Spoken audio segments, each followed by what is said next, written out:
Greetings and salutations, my friends. This is J. Roy Boudini coming to you with another episode of Life Be Lifin. And today, I'm going to get into something that might upset some people, might actually downright piss some people off. And honestly, I could make 100 videos just on this one topic and never say the same material twice, probably. But there's a lot that needs to be said. And what I'm going to talk about is this. I'm going to talk about responsibility. And I'm going to talk about what's holding you back from success.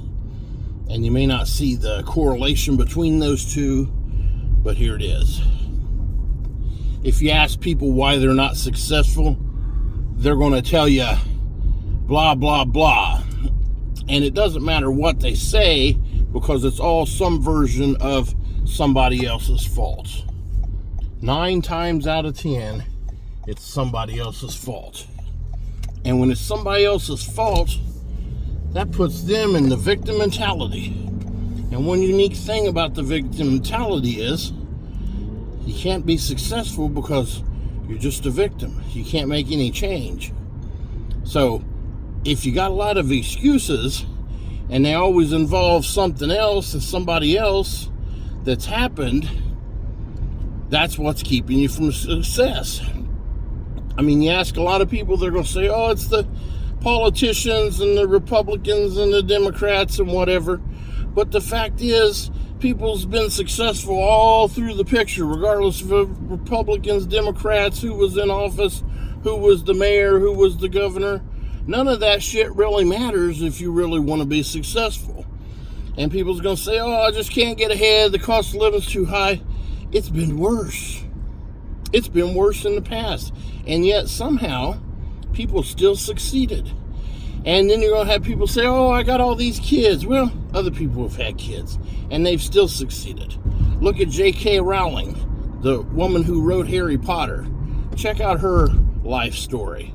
You want to see somebody that triumphed over adversity, that had kids and was on welfare. And check that out. And that's just one story. There's probably millions more. The thing is, some people are just going to make excuses and other people are going to do shit and achieve results.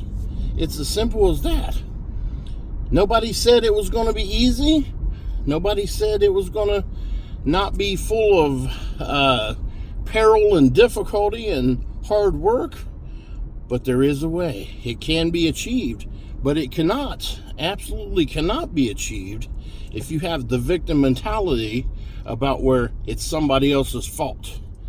And I mean, I hear this all the day, all the time. I hear people tell me, oh, my ex, I was doing good till my ex, she divorced me and took this and that. And I'm like, man, I knowed you before you was married and you still didn't have shit. What are you saying there, you know? And when people say that stuff to me, I call them out because I know. I mean, I remember before they had whatever it was their excuse is, and I call them out because to me, that's not being real. That's being fake. So, keep it real with yourself and be responsible. Everybody has excuses. But the only ones that are going to end up being successful are the excuses that involve you. I have excuses. They all involve me. All my reasons why I haven't done whatever is because of me. It's because I've not done something or whatever, chose to do something or did something differently. And I know that. But that being the case, I'm actually capable of making changes and changing them. And that's why I achieve success. I don't always achieve success. Sometimes I fail. But every now and again, I pull a rabbit out of a hat. And that's all you have to do. If you can do that every now and again, you can still be successful. You don't have to achieve 100% of the time. Really not even 50% of the time. If you can just achieve something every now and again, you're probably going to be pretty dang successful. And that's pretty much the gist of my talk here for today. I want to encourage people to think about what their excuses is that are holding them back, that are holding you back from being successful. What do you feel it is that is keeping you from being your true self, your true successful self in life. You know, if you wouldn't mind, put some of those down in the comments so other people can see them. Maybe someone else is going through the same thing and they can identify with it and possibly be benefited by that. So, all right, that's what I got for now. Peace out.